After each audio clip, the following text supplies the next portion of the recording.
Hi everyone! We'll be doing an acoustic version of Lihim na Liham. It was written and composed by Tito Moy Ortiz of the company.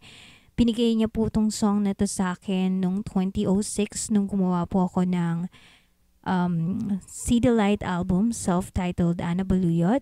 Thank you Tito Moy, and shout out to you for allowing us to do an acoustic version of this song.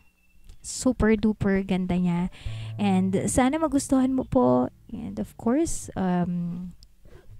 accompany ako ng aking asawa, si Jem. So, here it is.